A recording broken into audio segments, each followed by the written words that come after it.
Hi again, everybody. It's year 3 of making a spaceship in my basement, and I'm going to walk you through how I did it. So to recap, in 2020, I've made a very rudimentary spaceship cockpit set out of plywood, and my kids called it a table. You can see the video of that build. Link is in the description. Last year in 2021, I made a spaceship bedroom set. Again, link is in the description to behind the scenes on how I did that one. And this year, 2022, I rebuilt the spaceship bedroom set and then built a new maintenance corridor that I put up in my living room because I'm running out of basement space. Oh, and I didn't have to rebuild the bedroom set from scratch. We stored it over the last year behind the hot water heater, and since it's all foam boards, it breaks down pretty easily. It breaks down flat, and you just shove it behind the hot water heater. The bedroom set, pretty much the same. In this shot, you'll see it's missing a wall, and I'll get to that shortly. In this episode, it picks up where the last episode left off, and we basically had to reshoot the ending.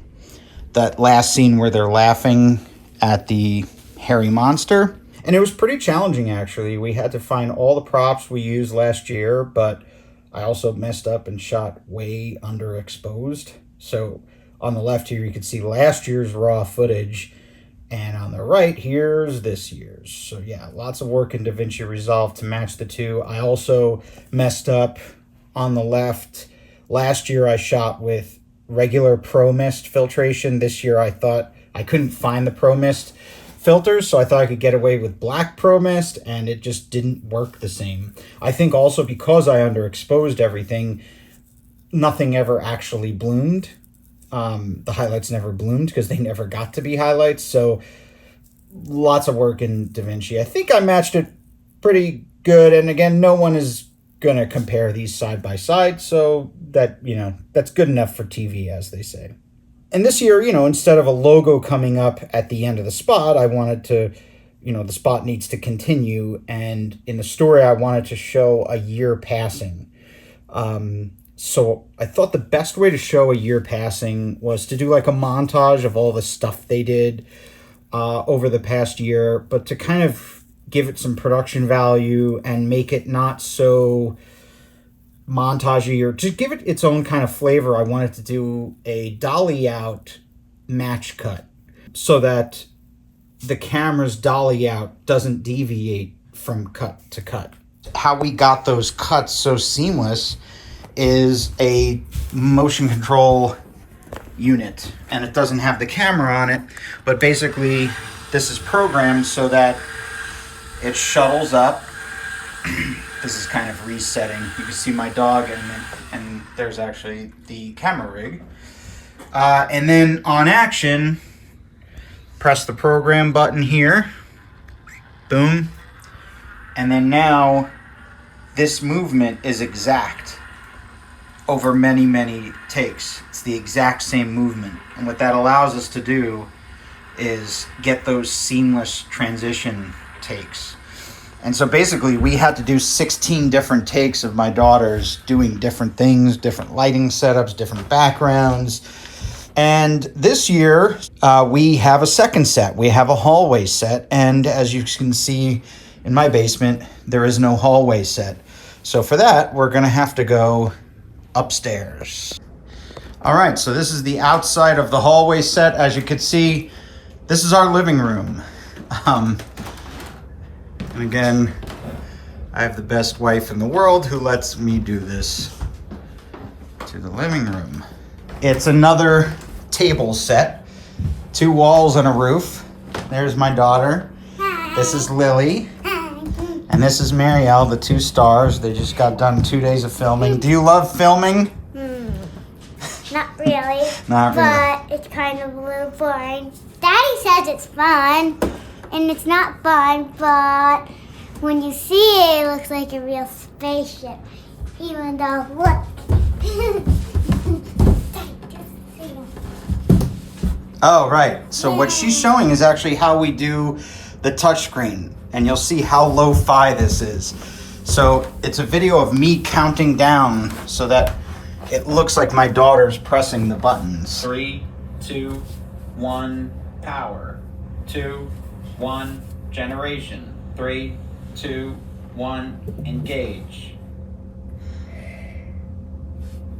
Uh-oh, password.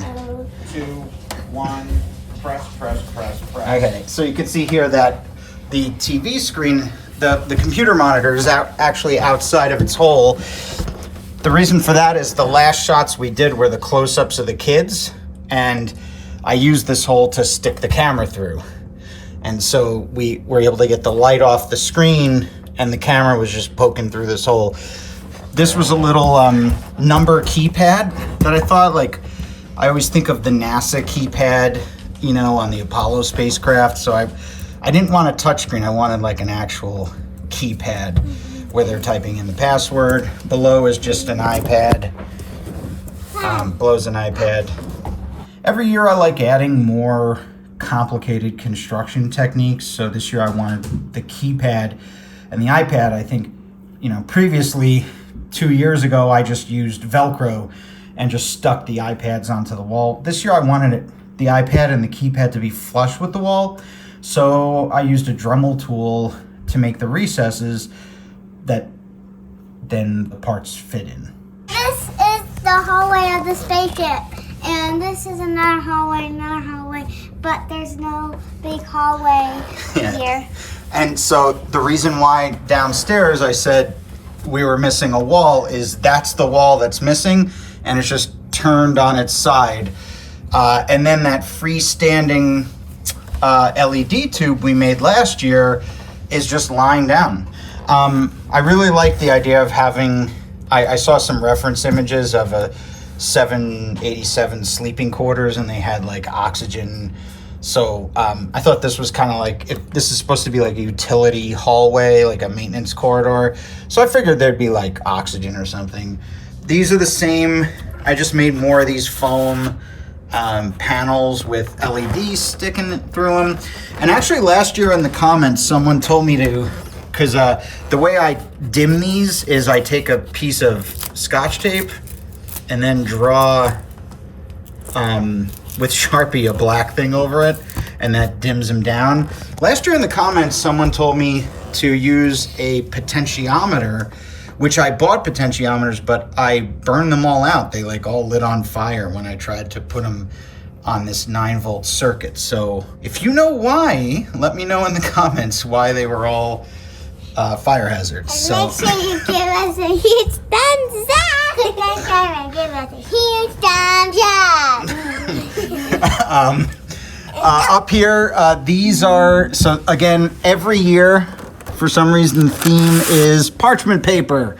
So over here is parchment paper, and this is sticking into, you could see here, there's just LEDs stuck to the roof, and this is like drainage grates.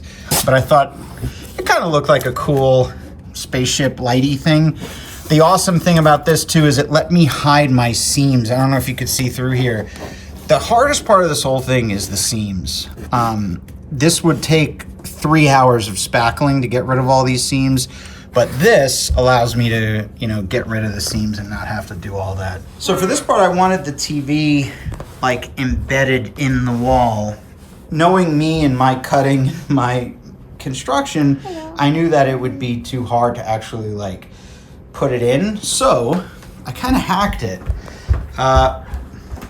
This leg is removable, so this just comes out. And then this is literally, as you can see, this is just a scrap piece of foam, and that's pinning the TV up. And basically what I did was just made a cutout for the TV. If I take this out, so I just made a cutout for the TV.